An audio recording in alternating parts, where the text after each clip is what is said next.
You're the first Gen Z member of Congress. That's what they say. It means a lot as a Gen Z person to see you in there with all 435 representatives in the hall of the House in Congress. Does it smell crazy in there? Smell? Yes. It depends. Like, the smells are very diverse. Yeah. Actually, one time I accidentally walked into the Republican cloakroom. It was like my third day or something. And this was when we were electing a speaker, so there were technically no rules in the House, so they were smoking in there. And I opened the door, and this cloud of, like, cigar smoke just came out and hit me. And then I walked out. So, like, cigar smoke. Sometimes you get the smell of must, mold. Yeah. If you're in the basement, you smell the Dunkin' Donuts. So it depends. If you're in my office, you smell coffee. Is anyone wearing Depends? Wearing what? Depends on the floor of Congress. Any of our older members you think wear Depends for the longer days Depends. of voting? I don't even know what that is. Depends? You're too young to know what Depends are, maybe. I don't even know. So it's like diapers for adults. Oh, yes, yeah. yes. You think so? I know so. Okay, Perfect. wow, that's what happens when you have over 70% of Congress being over the age of 50, I guess. This was my interview with Maxwell Frost. We had a few minutes in the green room in Omaha, Nebraska, before the Won't Back Down tour event put on by Move On. And I asked him what I could in the little time we had. I hope you enjoy. Okay, also as the first Gen Z member of Congress, you get to see how these people talk about tech.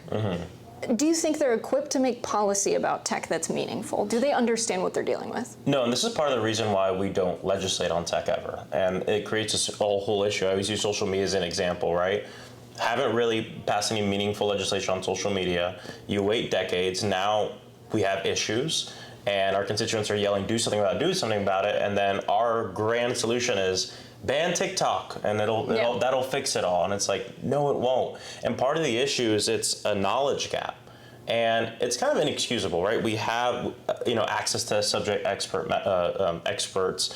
We have CRS, the Congressional Research Service. We have the hearings where we can host real hearings that maybe aren't just about yelling at each other and are about like learning from experts so we can craft legislation. I think on social media we need to focus a lot on data privacy right now, how our own information is used in many cases against us by private corporations via algorithms and et cetera. But ill-conceived legislation like COSA and the TikTok ban bill come from a place where we don't know much about the subject and we let other people do the legislating for us, and I think that's a huge issue. We see members of Congress let the debt ceiling get in the way of us having nice things, but they don't blink twice when they're increasing the defense budget. But when it's stuff that helps working people, how do we pay for it? Yeah, the debt ceiling's a problem. And then you have this issue of young people, especially working class young people, don't have the ability to build credit. Yeah. So the people who get capital for new businesses and houses, they're the ones getting access to capital while the rest of people are left out. Yeah. These are not sexy things to talk about, but a way we can make them sexier maybe is this. So we could have something to address the debt ceiling issue. I trust you to write the legislation. We'll call it the debt ceiling unnecessarily blocks American improvement. And then but there's another piece to it. Maybe it could be together. I don't know. We'll work it out. And then we have to help young people without credit get access to capital to start businesses and buy houses. Let all buyers unleash banking urges. So together this acronym is Dubai LABUBU. And so this maybe could get young people excited. True. Yeah, because that's all they need. Yeah. They need to hear those two words, and then they're going to be, let me register to vote, let me get involved, so. And can you imagine Fox News doing commentary on the Dubai LABUBU bill? Yeah. No, I think this is a really good idea, and no one's ever thought of it before. Thank you, Maxwell. But let's stay on it for a second. All right, let's talk about young people with the cost of living issue.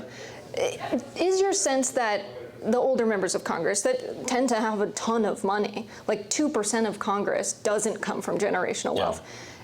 Do you think they don't address these issues because they don't understand them? They can't personally relate to them? I think that's definitely the case for a lot of people. And I think the other thing is our system is built to keep working class people down, to keep working class people in debt. My hot take, credit scores are made by banks for banks, and it's the get into debt score, really. So I think we should probably abolish credit scores, but that's one of my takes.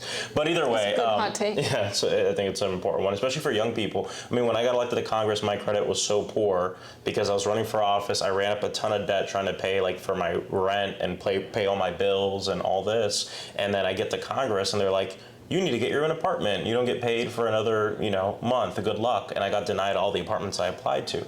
And then it became national news and everyone was surprised about it. I was like, how's this surprising? This is like a common story across the entire country, no matter who you are. A brand new member of Congress, a young person in school, getting out of school, a young person going straight into the workforce. Like, we are constantly in debt. We're constantly building up debt. And then we're in this place where we can't actually accumulate wealth. And like buying a home isn't even a dream now. It's like a figment.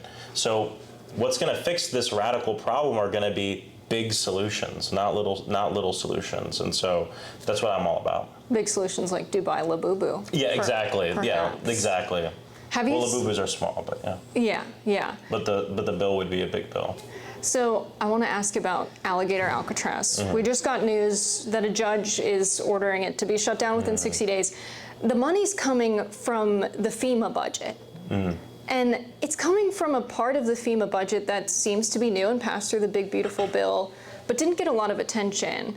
Can you speak a little bit about what that means as a Floridian? Well, the first thing is we'll see if the state gets reimbursed for it. I tend to think they won't. And I actually just did a tour of so-called Alligator Alcatraz with a Republican who even told the staff there, I don't think you're going to get your money back. So now where's the money coming from? Well, it's coming from the Florida taxpayers from the Department of Emergency Management, which there's a law in Florida that states that they can spend up to $500 million without approval from the legislature in Florida in case there's an emergency. The whole purpose is there's a hurricane coming, let's start getting ready for it. We don't have to ask for permission.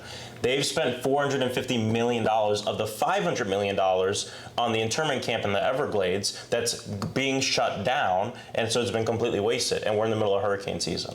So it's just like everything else. It's our money being funneled to private corporations, right, under the guise of helping us out, because the entire facility is run by private corporations. I barely saw law enforcement there. I barely saw even the military there. All private security guards, 2 private planes on the tarmac belonging to executives from the private corporations getting $450 million. Yeah, it's absolutely insane. It's insane. I've heard you speak at a few different places. I've been at conferences and things where you give speeches. You always are so chill and calm, like you're just having a conversation. How do you do that when you see the crowd there, right? Yeah. You know that they're out there. How do you stay chill?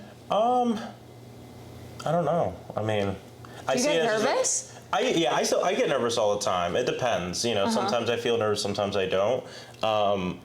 But I went to art school. I went to the Osceola County School for the Arts for middle school and high school. And every single week we had something called recital where we'd perform in front of the whole school, like about 1,000, 1,500 students.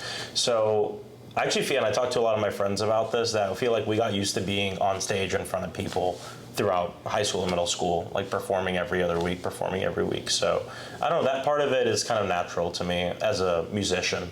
Yeah, just being in front of a crowd of people. Just being in front of a crowd and like having to calm down to play the drums and play a song or play whatever. So talking is almost easier, you know what I mean, than like sitting down and performing something.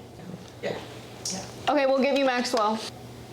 Do you have any message to the Gen Z viewers out there? to any last all of thing Gen you want Z? to say? I would tell people, I know things are really messed up right now, but please get involved. If everyone got involved in a group or a collective or a mutual aid collective that told you what to do every day or every week where you live, we'd be in a lot better of a place. So just get involved. If you're an artist, use your art, use culture. If you want to get a mutual aid, do that. Protest or action, do that. Run for office. You can go to run for something, I think it's .org or .com, and you can find out how to run for office. But do one of the above. We need everybody. And it's fun. Maxwell's having a great time. Yeah. Thank you. Appreciate it. Good luck out there. Thank you.